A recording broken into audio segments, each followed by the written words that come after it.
Good morning everyone. अब हम देखेंगे relation between focal length small f and radius of curvature capital R। वैसे तो हम प्रीवियस क्लास में पढ़ चुके हैं और हमें मालूम भी है कि जब फोकस पोल और सेंटर ऑफ कर्वेचर के बीच का पॉइंट होता है, मिड पॉइंट होता है, it means the distance between pole and focus should be half of distance between pole and center of curvature, that is f equal to r upon 2 or r equal to 2 into f. But now we have to prove this formula. So हमने माना हमारे पास एक concave mirror है जिससे एक रे R A उस पर इंसिडेंट होती है और वो पैरेलल टू प्रिंसिपल एक्सिस आती है और रिफ्लेक्शन के बाद वो फोकस से जाती है in the path A S.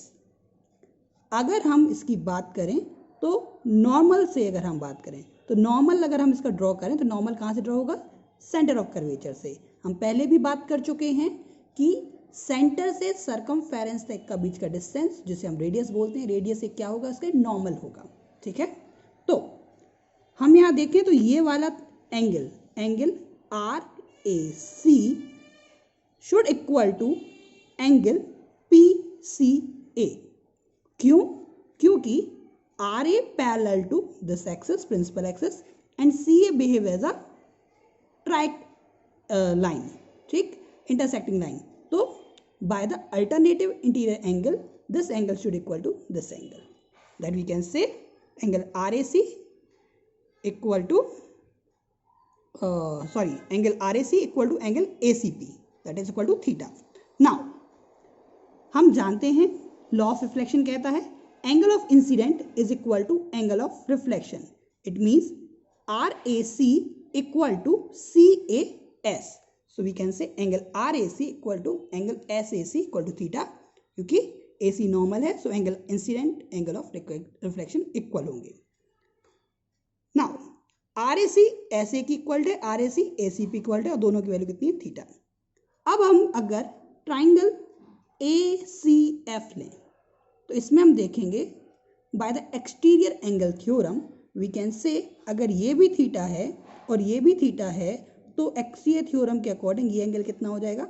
दोनों का sum, that is 2 theta. So we can say that angle A F P equal to 2 theta by the exterior angle theorem. Now हमने क्या किया, ए से प्रिंसिपल एक्सिस पर एक परपेंडिकुलर ड्रॉ किया, that is A B. क्योंकि ये एक कर्व सरफेस एरिया है जिसका सेंटर ऑफ कर्वेचर बहुत ज़्यादा है या फोकल लेंथ ज़्यादा है, तो हमारे पास बी और पी बहुत ही पास पास होंगे, तो हम इनको एक ही पॉइंट मान सकते हैं, that b is equal to P.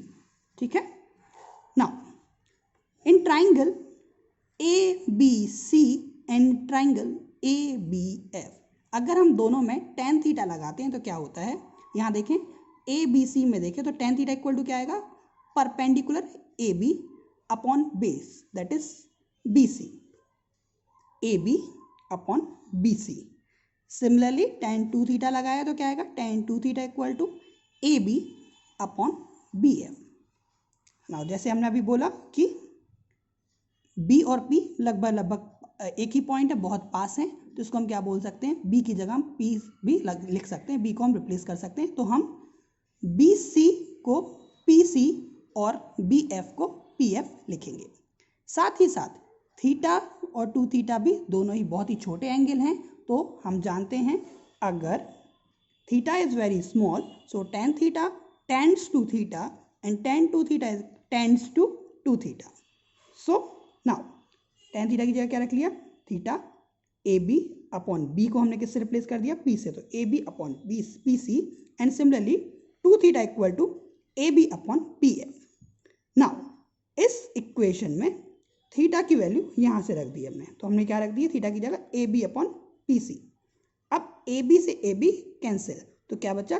2 upon p c equal to 1 upon f, 1 upon p f, या इसको ट्राइक मल्टीप्लिकेशन कर दिया तो 2 p f equal to p c. P f p f की वैल्यू क्या है, फोकल लेंथ, और कॉनकेव मिरर है, लेफ्ट हैंड साइड तो कैसी होगी, नेगेटिव, तो क्या आ गया ये माइनस एफ। पी सी की वैल्यू कितनी है, radius of curvature, that is capital R, and that is also left hand side, so it will be minus R. So minus two F equal to minus R, minus से minus cancel, so F equal to R by two, या R equal to 2 into f. So this is the relation between radius of curvature and focal length of concave mirror.